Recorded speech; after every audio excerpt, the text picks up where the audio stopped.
ಎಲ್ಲರಿಗೂ ನಮಸ್ಕಾರ. ಎಲ್ಲರೂ ಚೆನ್ನಾಗಿದ್ರ ಅಂತ ಭಾವಿಸ್ತೀನಿ. Welcome back to my channel. ಇವತ್ತಿನ ರೆಸಿಪಿ ಬಂದ್ಬಿಟ್ಟು ಕಡಲೆ ಹಿಟ್ಟಿನ ಬರ್ಫಿ. ತುಂಬಾ ಚೆನ್ನಾಗಿರುತ್ತೆ, ತುಂಬಾ ಸಾಫ್ಟ್ ಆಗಿರುತ್ತೆ. ಹಬ್ಬ ಹರಿದಿನಗಳಿಗೆಲ್ಲ ಬೇಗನೆ ಮಾಡ್ಕೊಳ್ಳುವಂತ ಸ್ವೀಟ್ ಅಂತಾನೆ ಹೇಳ್ಬೋದು. ಬನ್ನಿ ಹೇಗ್ ಮಾಡೋದು ಅಂತ ನೋಡೋಣ. ಮೊದ್ಲಿಗೆ ನಾನು ಇವಾಗ ಒಂದು ಮಿಕ್ಸಿ ಜಾರ್ನ ಇಟ್ಕೊಂಡು ಇದಕ್ಕೆ 2 ಕಪ್ ಅಷ್ಟು ನಾನು ಕಡಲೆ ಹಿಟ್ಟನ್ನ ಹಾಕೋತಾ ಇದ್ದೀನಿ.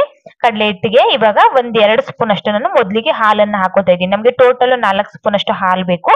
ನಾನು ಇವಾಗ 2 ಸ್ಪೂನ್ ಹಾಲನ್ನ ಹಾಕೊಂಡು ಇದನ್ನ ನಾನು ಪೌಡರ್ ಮಾಡ್ಕೋಬೇಕಾಗುತ್ತೆ. ನೋಡ್ತಾ ಇರ್ಬೋದು ನೀವು. ಪೌಡರ್ ಆದ್ಮೇಲೆ ಈ ರೀತಿಯಾಗಿ ಆಗುತ್ತೆ. ಈ ರೀತಿ ನಮಗ್ ಬೇಡಿ ಸ್ವಲ್ಪ ಹರಳು ತರ ನಮ್ಗೆ ಬೇಕು ಕಡಲೆ ಹಿಟ್ಟು. ನಾನು ಇವಾಗ ಮತ್ತೆ ಚೆನ್ನಾಗಿ ಮಿಕ್ಸ್ ಮಾಡ್ಕೊಂಡು ಇದಕ್ಕೆ ಮತ್ತೆ 2 ಸ್ಪೂನ್ ಅಷ್ಟು ಹಾಲನ್ನ ಹಾಕೋತಾ ಇದ್ದೀನಿ. ಹಾಕೊಂಡು ನಾವು ಗ್ರೈಂಡ್ ಮಾಡ್ಕೋಬೇಕಾಗುತ್ತೆ. ನೋಡಿ, ಗ್ರೈಂಡ್ ಮಾಡಿದ್ಮೇಲೆ ನೋಡಿ ಈ ರೀತಿಯಾಗಿ ನಮ್ಗೆ ಹಿಟ್ಟು ರೆಡಿ ಆಗುತ್ತೆ. ನೋಡ್ತಾ ಇರ್ಬೋದು ನೀವು, ಸ್ವಲ್ಪ ಹರಳು ತರ ಇದೆ. ಇವಾಗ ಒಂದು ಬಾಂಡ್ಲಿನ ಇಟ್ಕೊಂಡಿದ್ದೀನಿ. ಇದಕ್ಕೆ ಇವಾಗ ರುಬ್ಬಿರುವಂತ ಕಡಲೆ ಹಿಟ್ಟನ್ನ ಹಾಕೊಂಡು ಲೋ ಫ್ಲೇಮ್ ಅಲ್ಲಿ ಇಟ್ಕೊಂಡು ಚೆನ್ನಾಗಿ ಹುರ್ಕೋಬೇಕಾಗುತ್ತೆ. ಕಡಲೆ ಹಿಟ್ಟಿನ ಹಸಿ ಸ್ಮೆಲ್ ಎಲ್ಲ ಹೋಗ್ಬೇಕು, ಚೆನ್ನಾಗಿ ಉದುದ್ರಾಗಿ ಬರ್ಬೇಕು ನಮ್ಗೆ. ಅಲ್ಲಿ ತನಕ ಚೆನ್ನಾಗಿ ಫ್ರೈ ಮಾಡ್ಕೊಳ್ಳಿ. ನೋಡಿ, ಚೆನ್ನಾಗಿ ಫ್ರೈ ಆದ್ಮೇಲೆ ಒಂದು 5 ನಿಮಿಷ ಇವಾಗ ಚೆನ್ನಾಗಿ ಫ್ರೈ ಆದ್ಮೇಲೆ ಇವಾಗ 3/4 ಕಪ್ ಅಷ್ಟು ತುಪ್ಪನ ಹಾಕೋತಾ ಇದ್ದೀನಿ.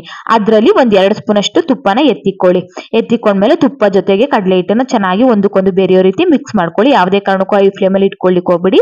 ಲೋ ಫ್ಲೇಮ್ ಅಲ್ಲಿ ಇಟ್ಕೊಂಡು ಚೆನ್ನಾಗಿ ಹುರ್ಕೋಬೇಕಾಗುತ್ತೆ. ನೋಡಿ, ಹುರ್ದಾಗಿದೆ. ಇವಾಗ ಇದಕ್ಕೆ ಇವಾಗ ಇನ್ನೊಂದ್ ಸ್ವಲ್ಪ ಒಂದ್ 2 ಸ್ಪೂನ್ ತುಪ್ಪ ಉಳಿದಿತ್ತಲ್ಲ, ಅದನ್ನು ಕೂಡ ಹಾಕೊಂಡು ಚೆನ್ನಾಗಿ ನಾನು ಮತ್ತೆ ಮಿಕ್ಸ್ ಮಾಡ್ಕೋತಾ ಇದ್ದೀನಿ. ಮಿಕ್ಸ್ ಮಾಡ್ಕೊಂಡು ಉರಿತಾ ನಮ್ಗೊಂದು ಘಮ ಬರುತ್ತೆ, ಅಲ್ಲಿ ತನಕ ಚೆನ್ನಾಗಿ ಹುರ್ಕೋಬೇಕಾಗುತ್ತೆ. ಇದು ರೆಡಿ ಆಗಿದೆ. ಇವಾಗ ಇದನ್ನೊಂದು ಸೈಡ್ಗೆ ಎತ್ತಿಟ್ಕೊಳ್ಳೋಣ. ಇವಾಗ ಒಂದ್ ಅರ್ಧ ಕಪ್ ಅಷ್ಟು ನಾನು ಹಾಲನ್ನ ತಗೊಂಡಿದ್ದೀನಿ. ನಾನೀಗ 1 ಪ್ಯಾಕೆಟ್ ಅಷ್ಟು ನಾನು ಬಾದಾಮಿ ಪೌಡರ್ನ ಹಾಕೋತಾ ಇದ್ದೀನಿ. ಬಾದಾಮಿ ಪೌಡರ್ನ ಹಾಕೋದ್ರಿಂದ ಕಲರ್ ಚೆನ್ನಾಗಿ ಬರುತ್ತೆ, ಮತ್ತೆ ಫ್ಲೇವರ್ ಸ್ಮೆಲ್ ಎಲ್ಲ ಚೆನ್ನಾಗಿರುತ್ತೆ ಅಂತ ಹೇಳಿ ಚೆನ್ನಾಗಿ ಮಿಕ್ಸ್ ಮಾಡ್ಕೊಂಡು ಹಾಲನ್ನು ಕೂಡ ಒಂದ್ ಸೈಡ್ಗೆ ಎತ್ತಿಟ್ಕೊಳ್ಳೋಣ. ಇವಾಗ ಒಂದು ಪ್ಲೇಟ್ ನ ಇಟ್ಕೊಂಡು ಇದಕ್ಕೆ ಸ್ವಲ್ಪ ಎಣ್ಣೆ ತುಪ್ಪನ ಹಾಕೊಂಡು ಎಲ್ಲ ಕಡೆ ಸ್ಪ್ರೆಡ್ ಮಾಡಿ ಒಂದ್ ಸೈಡ್ಗೆ ಎತ್ತಿಟ್ಕೋತಾ ಇದ್ದೀನಿ. ಇವಾಗ ನೋಡ್ತಾ ಇರ್ಬೋದು ನೀವು, ಕಡಲೆ ಹಿಟ್ಟನ್ನ ಚೆನ್ನಾಗಿ ಹುರಿದು ಇಟ್ಕೊಂಡಿದ್ವಿಲ್ವಾ, ಅದಕ್ಕೆ ಇವಾಗ ಒಂದ್ 2 ಟೇಬಲ್ ಸ್ಪೂನ್ ಅಷ್ಟು ಹಾಲನ್ನ ಹಾಕೊಂಡು, ಅಂದ್ರೆ ನಾವು ಬಾದಾಮಿ ಪೌಡರ್ ಹಾಕೊಂಡಿದ್ವಲ್ಲ ಹಾಲು, ಅದನ್ನ ಇವಾಗ ಒಂದ್ 2 ಸ್ಪೂನ್ ಅಷ್ಟು ಹಾಕೊಂಡು ಲೋ ಫ್ಲೇಮ್ ಅಲ್ಲಿ ಇಟ್ಕೊಂಡು ಚೆನ್ನಾಗಿ ಹುರ್ಕೋತಾ ಬರ್ಬೇಕಾಗುತ್ತೆ.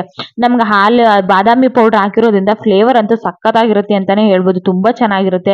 ಒಂದ್ಸಲ ನೀವು ಟ್ರೈ ಮಾಡಿ. ನಾವು ಎಷ್ಟು ಹಾಲನ್ನು ತಗೊಂಡಿರ್ತೀವಿ ಅಷ್ಟು ಹಾಲನ್ನ ಹಾಕೊಂಡು ಚೆನ್ನಾಗಿ ಫ್ರೈ ಮಾಡ್ಕೋಬೇಕಾಗುತ್ತೆ ಒಂದ್ 5 ನಿಮಿಷ.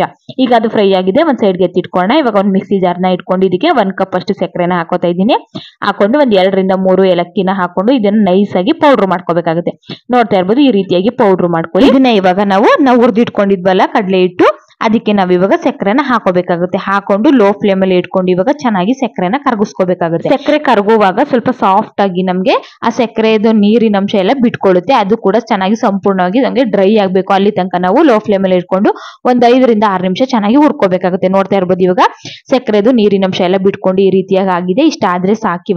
ಇವಾಗ ತುಪ್ಪ ಸವರಿ ಇಟ್ಕೊಂಡಿರುವಂತಹ ಪ್ಲೇಟ್ಗೆ ನಾನು ಹಾಕೋತಾ ಇದ್ದೀನಿ. ಹಾಕೊಂಡು ಎಲ್ಲಾ ಕಡೆ ನೀಟಾಗಿ ಸ್ಪ್ರೆಡ್ ಮಾಡ್ಕೊಳ್ಳಿ. ಕಟ್ ಮಾಡಿ ಇಟ್ಟಿರುವಂತಹ ಗೋಡಂಬಿ, ಬಾದಾಮಿ, ಪಿಸ್ತಾನ ಚಿಕ್ಕ ಕಟ್ ಮಾಡ್ಕೊಂಡು ಹಾಕೋತಾ ಇದ್ದೀನಿ. ಹಾಕೊಂಡು ಮೇಲ್ಗಡೆ ಸ್ವಲ್ಪ ಟ್ಯಾಪ್ ಮಾಡ್ಕೊಂಡು ಒಂದ್ 2 ಗಂಟೆ ಟೈಮು ಫ್ರಿಜ್ ಅಲ್ಲಿ ಇಟ್ಬಿಟ್ಟು ಆನಂತರ ನಾವು ಕಟ್ ಮಾಡ್ಕೊಂಡ್ರೆ ನಮ್ಗೆ ಕಡಲೆ ಹಿಟ್ಟಿನ ಬರ್ಫಿ ರೆಡಿ ಆಯ್ತು ಅಂತಾನೆ ಹೇಳ್ಬೋದು. ಕ್ವಿಕ್ ಆಗಿ ಬೇಗನೆ ಒಂದ್ ಅರ್ಧ ಗಂಟೆ ಅಥವಾ 1 ಅವರ್ ಅಲ್ಲಿ ಆಗುವಂತ ರೆಸಿಪಿ ಅಂತಾನೆ ಹೇಳ್ಬೋದು. ತುಂಬಾ ಚೆನ್ನಾಗಿರುತ್ತೆ. ಸ್ವೀಟ್ ಅಂತೂ ಸಖತ್ತಾಗಿರುತ್ತೆ.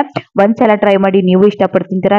ನೋಡ್ತಾ ಇರ್ಬೋದು ಪೀಸ್ ಗಳೆಲ್ಲ ಯಾವ ರೀತಿಯಾಗಿ ಬರ್ತಾ ಇದೆ ಅಂತ ಹೇಳಿ. ತುಂಬಾ ಚೆನ್ನಾಗಿ ಬಂದಿದೆ. ಸ್ವೀಟ್ ಅಂತೂ ಸಖತ್ತಾಗಿರುತ್ತೆ. ರೆಸಿಪಿ ಇಷ್ಟ ಆಗಿದ್ರೆ ಲೈಕ್ ಮಾಡಿ, ಶೇರ್ ಮಾಡಿ, ಕಮೆಂಟ್ ಮಾಡಿ. ಮತ್ತೆ